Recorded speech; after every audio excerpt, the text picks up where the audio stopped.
Let's talk about plugins for your WordPress site. Plugins are like little apps for your site. They're little blocks of code that do specific things. They either add extra functionality, they make editing easier, they do something specific that your site doesn't already do. So when we work with plugins, which if you're ever doing anything major with your website, you will use plugins. And we can see all of the plugins I have installed on my website. So this is a list of different plugins. You see that I only have some activated. The ones in blue are activated while the ones in white are not. This is because though I have this list, I don't actually want all of the plugins working at the same time. Or I've downloaded them and I realized I don't really want them and I don't want to delete them. So I still have the list, I just activate and deactivate as I want. So I have this list, but let's say I decide that I want more plugins or I have an extra functionality that I need. So I'm going to go to the top left corner and I'm going to add a new plugin. And here you'll see, a list. There's more plugins than this, and you'll see your search bar right here.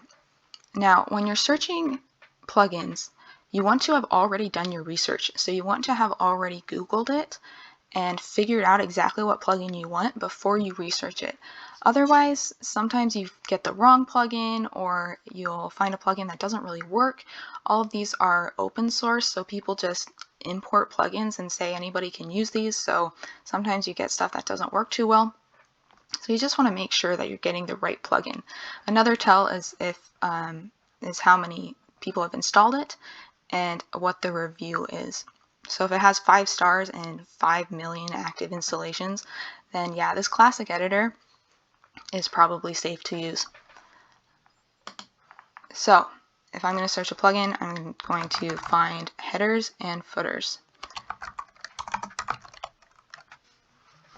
And we're going to wait for it to come. So I've already looked at headers and footers, or this specific app or plugin called Insert Headers and Footers. This plugin is a code plugin so that I can add specific JavaScript code to a WordPress site, or add different code that would show up in your head or your footer of your HTML document, if that was your deal. So this one says activate because I already have it, but if I wanted a different one, then it would just say install now. In fact, let's do the Elementor one. And so we're going to install it because I've done my research, I know that it's great, and then I can activate it.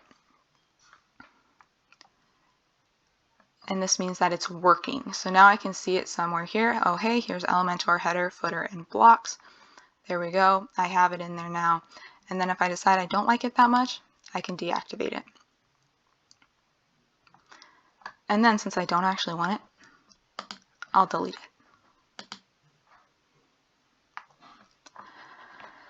Not all plugins are super intuitive, so you might have to research how to use them. Again, these are just open source things that people throw in there. So you may have to just kind of figure out how to use it, watch tutorials or research it. When you click the view details like I did, this sometimes will tell you how to do it. But for the most part, it's usually you kind of need to do some research to figure out exactly how to use the plugin for their ultimate functionality. So plugins aren't something, well, plugins, you're going to use plugins. Whenever you need to do something special, chances are there's a plugin for it. If you need to make a form, well, there's a plugin for that. If you need certain ad trackers and things like that, you need a plugin.